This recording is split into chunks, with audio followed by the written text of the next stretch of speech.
जानिए कौन थे महाभारत के 5 सबसे शक्तिशाली योद्धा। महाभारत प्राचीन काल का सबसे बड़ा युद्ध माना जाता है। इस युद्ध में अनेक शक्तिशाली योद्धाओं ने भी भाग लिया। माना जाता है कि महाभारत के युद्ध में ऐसे ऐसे महाशक्तिशाली योद्धाओं ने भाग लिया जो अपराजय माने जाते थे।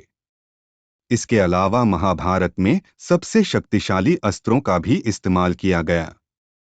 लेकिन क्या आप जानते हैं कि इतने महान योद्धाओं में से सबसे शक्तिशाली योद्धा कौन थे? आगे जानते हैं कि महाभारत के युद्ध में 5 सबसे शक्तिशाली योद्धा कौन थे।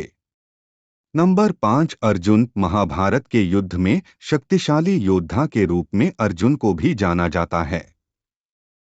माना जाता है कि अर्जुन के पास कई अस्त्रों का ज्ञान था। कहते हैं कि जब अर्जुन को चुनाव का मौका दिया गया कि वो कृष्ण की नारायणी सेना को चुने या स्वयं निशस्त्र कृष्ण को, तो उन्होंने कृष्ण का चुनाव किया। यह महाभारत का सबसे बड़ा निर्णय था। अर्जुन ने ही कौरवों की आधी से अधिक सेना को मारा। इनमें भीष्म और कर्ण भी शामिल थे।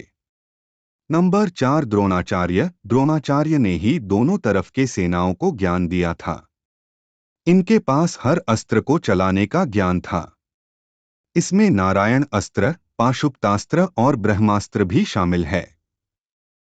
वैसे तो युद्ध में द्रोणाचार्य को कभी सीधे पराजित नहीं किया जा सकता था। तब श्री कृष्ण ने भीम से कहकर एक अश्वत्थामा नामक हाथी को मरवा दिया और हर तरफ खबर फैला दी कि अश्वत्थामा मारा गया।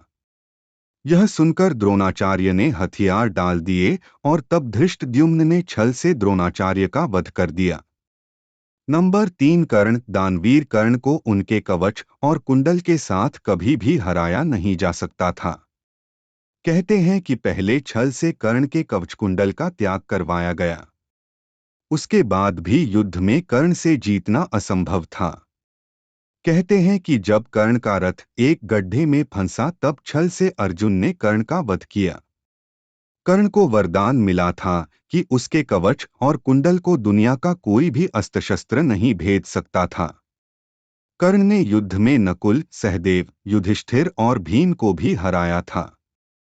लेकिन उन्हें मारा नहीं, क्योंकि कर्ण ने प्रतिज्ञा की थी कि वो सिर्फ अर्जुन को छोड़कर अपने भाइयों को नहीं मारेगा।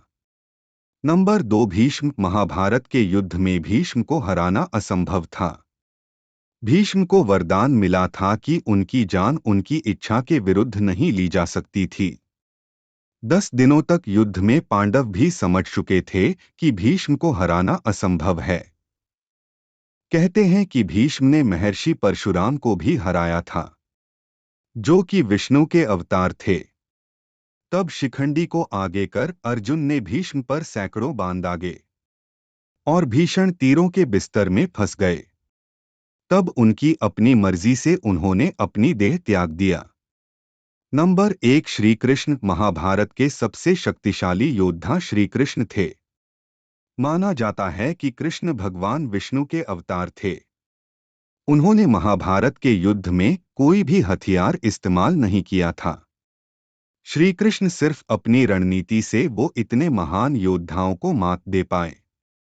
कहते हैं कि अगर श्री कृष्ण हथियार उठा लेते तो सिर्फ अपने सुदर्शन चक्र से कौरवों की पूरी सेना का विनाश कर देते, क्योंकि कृष्ण के सामने कोई भी योद्धा अमर नहीं था। महाभारत में श्री कृष्ण ने अर्जुन को अपना विराट रूप भी दिखाया था।